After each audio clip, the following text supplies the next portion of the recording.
চলে যাচ্ছে। এই পরিবর্তিত পরিস্থিতিতে নিজেদেরকে আমরা গড়ে তুলতে হবে, করাপশন থেকে শপথ নিতে হবে। মাদকের কাছে যাব না জীবনে কোনোদিন। যুবকদের 70% আজ মাদকে আসক্ত হয়ে ধ্বংস হয়ে যাচ্ছে। পিতামাতা আত্মনাদ করে, মাদকের টাকা না পেয়ে ঐশীর মতো মেয়েরা তার পিতাকে জবাই করতেও দ্বিধা সংকোচ করে না। মাদক গ্রহণ করতে না পেরে পিতার গায়ে যখন আঘাত করা হয়, তখন এই গাজীপুরে বাবা তার সন্তানকে কুড়াল দিয়ে কুপিয়ে হত্যা করে বলছে, আমিও মাপ পাইলাম, আমিও মুক্তি পাইলাম, ও মুক্তি পাইল। এভাবে কত পরিবারগুলো যে ধ্বংস হয়ে যাচ্ছে, ফ্যামিলিগুলো, নিউক্লিয়াস ফ্যামিলিগুলো আজকে ব্রেকডাউন হয়ে একেবারে শেষ প্রান্তিক অবস্থাগুলোতে চলে যাচ্ছে।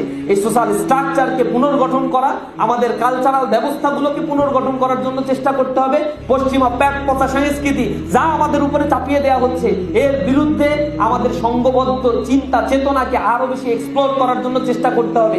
এই অঞ্চলের যে সমৃদ্ধ যে সাংস্কৃতিক কালচারাল সিস্টেম আমাদের রয়েছে, এই কালচারাল সিস্টেমের মধ্য দিয়ে আমাদের জাতিসত্তাকে আমরা গড়ে তোলার জন্য চেষ্টা করব। সংঘবদ্ধতাই আমাদেরকে শক্তি দেয়। Unity we strength, divided we fall. নিঃসন্দেহে একতাবদ্ধ হয়ে সমাজ ব্যবস্থাকে গড়ে তোলার জন্য আমরা সর্বোচ্চ চেষ্টা করার উদাত্ত আহ্বান তোমাদের কাছে রেখে আমার কথা শেষ করছি। সবাইকে ইসলামী ছাত্র শিবির কেন্দ্রীয় সংগঠনের পক্ষ থেকে প্রাণ ঢালা অভিনন্দন। তোমাদের জীবন সুখী হোক, আগামীর সুন্দর ভবিষ্যতের জন্য দোয়া করে আমার কথা শেষ করছি।